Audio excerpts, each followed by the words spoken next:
असं खचून गेल्यानंतर जमणार नाही. म्हणजे आपल्याला जर कार्य शिकला न्यायचं असेल तर त्या ठिकाणी नकारात्मक विचार आपल्या मनामध्ये यायला जमत नाही. त्या ठिकाणी सकारात्मक विचार यायला पाहिजे. आणि खरोखरच माय बापू, आपण जीवन जगत असताना आपल्याला खचविणारे लोक जास्त भेटतात. आपल्याला प्रोत्साहन देणारे, तू हे जे कार्य हाती घेतलंस ते कार्य चांगलं आहे, तू जे काम करतोस ते चांगल्या प्रकारे करतोस असे म्हणणारे या आपल्या कलियुगामध्ये फारच कमी भेटतात.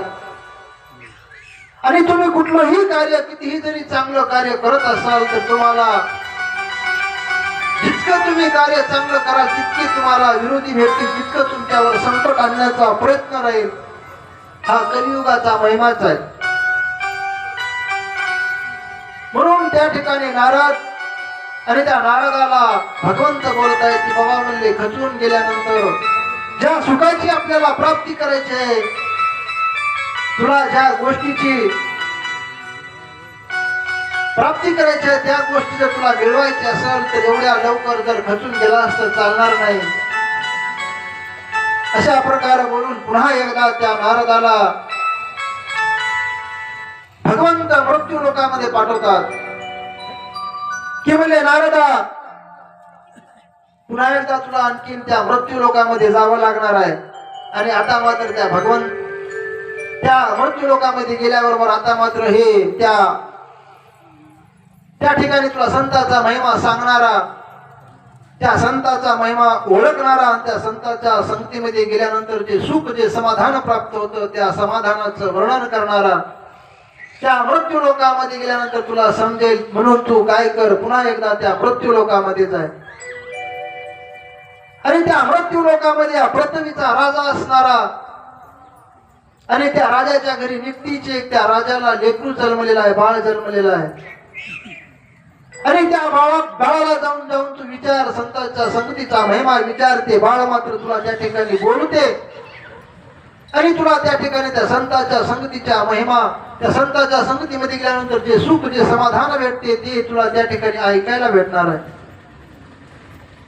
असा ऐकताच नारदाला त्या ठिकाणी त्याच्या अंतःकरणामध्ये धसकी भरली की बाबा म्हणले, आतापर्यंत मी पक्षाकडे गेलो, त्या पक्षामध्ये देह सोडला, गायीकडे गेलो, त्या गायीच्या वासराने सुद्धा देह सोडला, आणि आता मी त्या राजाच्या घरी गेलो, तिथं संतांचा महिमा विचारलो आणि त्या राजाच्या लेकरानं देह सोडला तर मला सुद्धा त्या ठिकाणी देह सोडायची वेळ येते की काय, अशी धसकी त्या नारदाला भरली. भगवंत म्हणले, जोपर्यंत मी तुझ्या पाठीशी आहे, माझा आशीर्वाद तुझ्या पाठीशी आहे, तोपर्यंत तुला काही होणार नाही. आणि तू त्या कर्मभूमीला जाय, मृत्यू लोकामध्ये जाय आणि त्या राजाच्या घरी निकटीच आता एक बाळ जन्मलेला आहे, त्या बाळाला जाऊन तू त्या संतांच्या संगतीचा महिमा विचार. संताचा महिमा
नारद असणारे त्या वैकुंठावरून पुन्हा मृत्यू लोकाकडे निघालेले आहेत.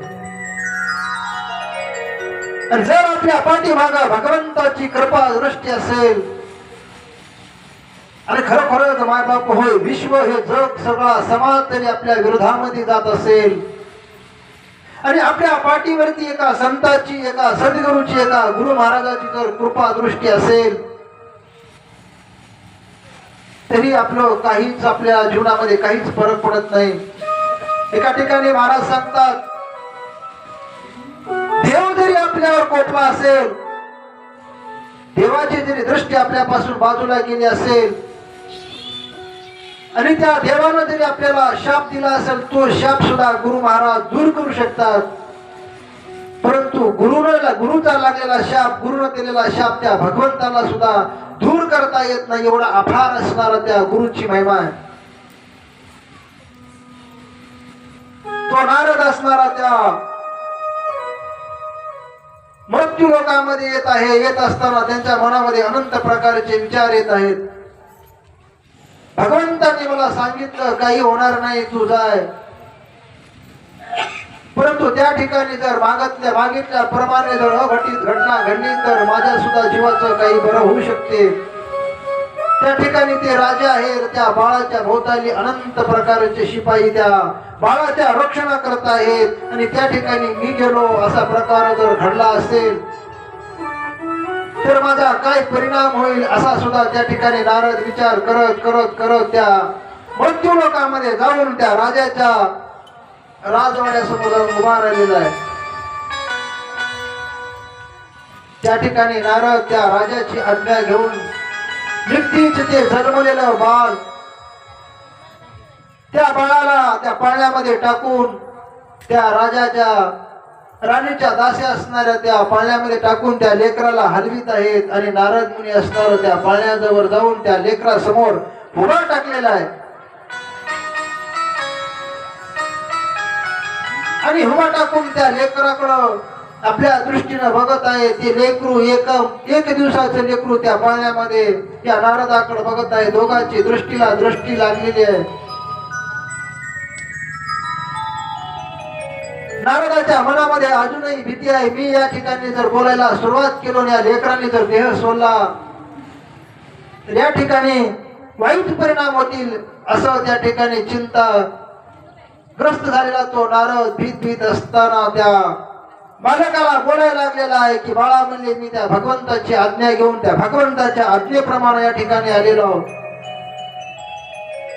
आणि त्या भगवंताने मला तुझ्याकडं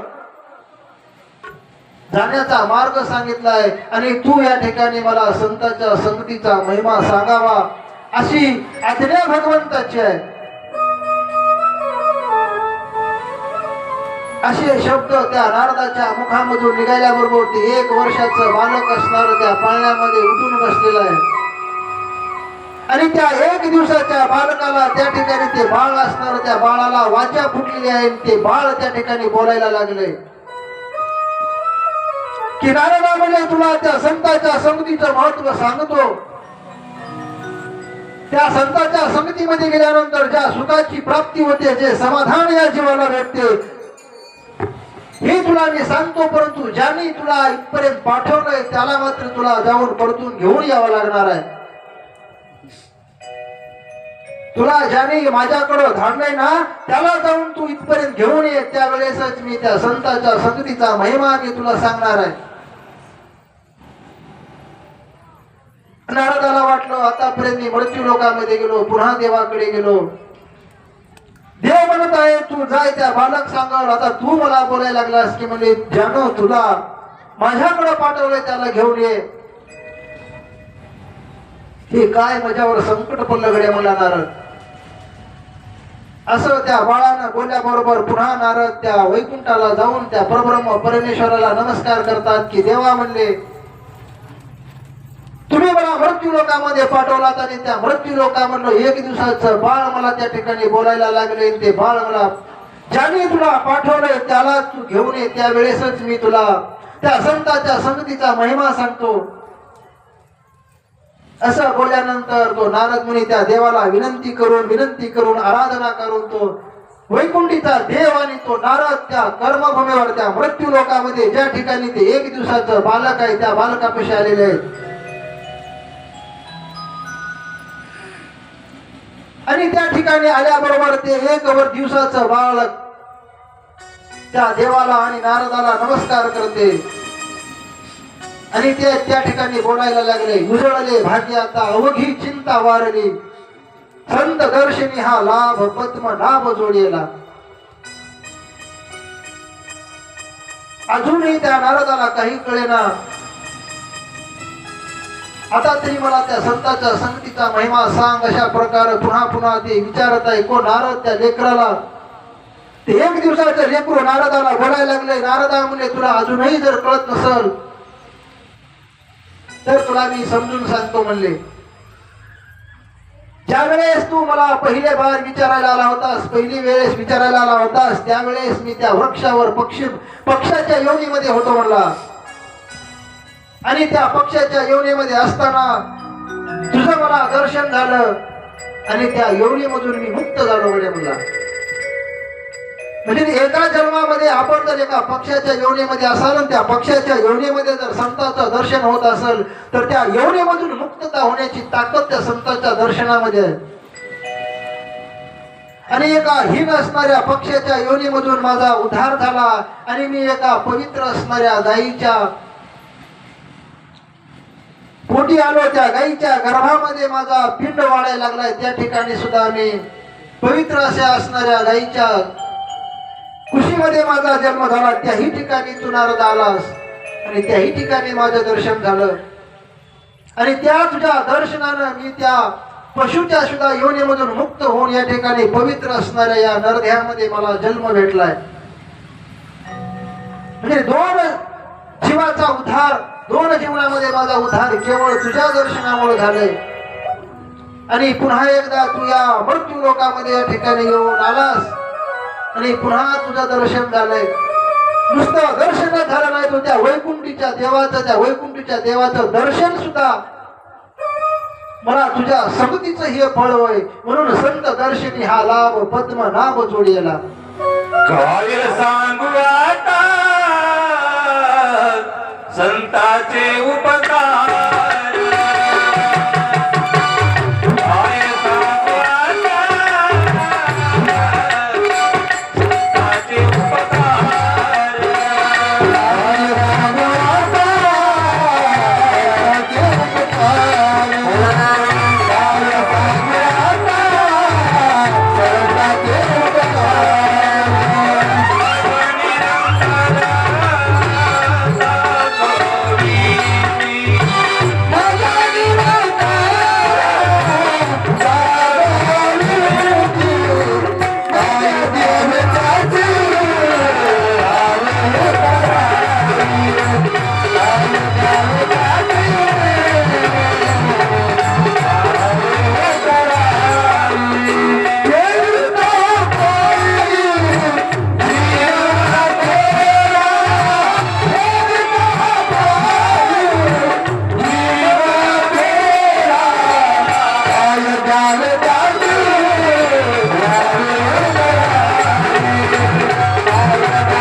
काय सांगू आता संतांचे उपकार, मज निरंतर जागविती.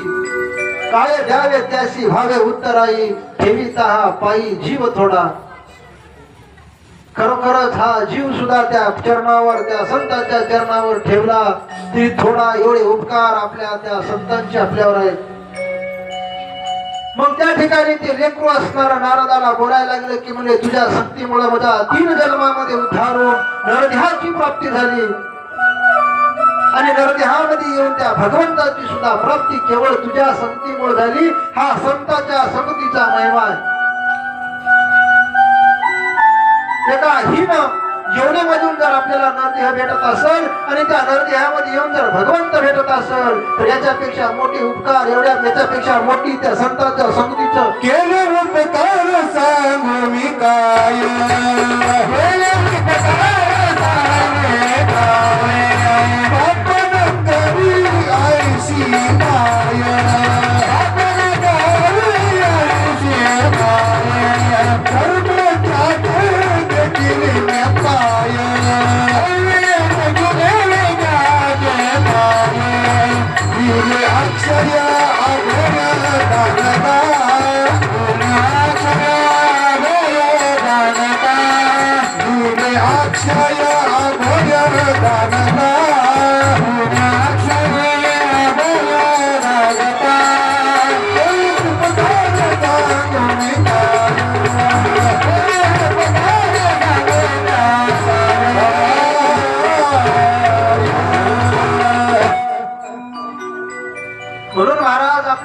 जीवनामध्ये संतांच्या संगतीला असं महत्व आहे